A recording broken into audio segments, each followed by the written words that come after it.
কালকে মাঝরাত্রে দেখি হাঁসগুলো, একটা হাঁস খুব চিল্লাচিল্লি করতেছে, বুঝছেন। ভাবলাম যে কি হলো, ইঁদুর টুদুর আসলো নাকি।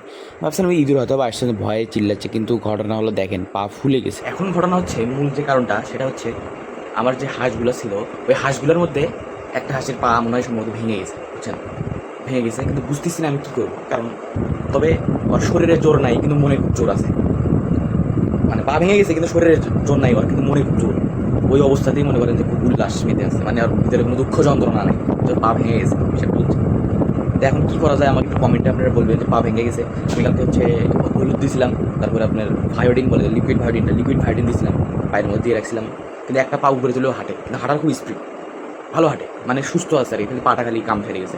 পাটাকে আমি সুস্থ করা যেটা কমেন্ট আমার জানাবেন, আমি দেখাচ্ছি আপনাদেরকে দাঁড়ান।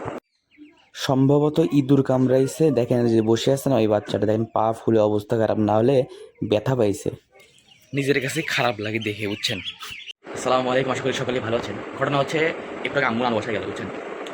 বাসায় গেলে সবজি আছে, তা আমি একটা ডিম ভাজি করলাম। আমি তো রান্না বান্না মোটামুটি ভালোই পারি, বুঝছেন। আমার রান্না যে খাইছে সে জানে যে আমি কী রান্না পারি। মনে করেন গরুর মাংস, মুরগির মাংস, তারপরে খাসির মাংস, রোস্ট, পোলাও, কোরমা, সবই পারি আলহামদুলিল্লাহ, বুঝছেন। এই যে আমি ডিম ভাজি করছিলাম, এটা হচ্ছে আমার হাতের ডিম ভাজি। এটা কিন্তু ঘি দিয়ে, বুঝছেন, ঘি দিয়ে করা। আর হলো, আছে হলো, আমার ফুপি হলে এই সবজিটা দিছিল, আমার ফুপির হাতে রান্না কিন্তু খুবই মজা, বুঝছেন। আর এখানে ভাত আছে, আর এখানে মানে কি গলা সম্ভবত আলু ভর্তা। ও না, আলু ভর্তা না, ডাল হবে, ডাল। আর রুমের মধ্যে এসে দেখি 4টা লিচু কে জেনে রেখে গেছে, বুঝছেন। সম্ভবত আম্মু হয়তো বা আমার জন্য রেখে গেছে। লিচু একটা খাইছি আর 3টা রেখে দিচ্ছি যে ভাত খাওয়ার পরে খাবো, কারণ পেটটা ফাঁকা তো। আর আমার বউ হচ্ছে এই শাকগুলো লাগাইছিল, বুঝছেন। দেখেন মোটামুটি বড় বড় হয়ে গেছে। আবার আমাদের আবার চাষাবাদ করতে খুব ভালো লাগে, বুঝছেন। যাই হোক, আপনারা আমার ফেসবুক পেজ এবং ইউটিউব চ্যানেলটা সবাই সাবস্ক্রাইব এবং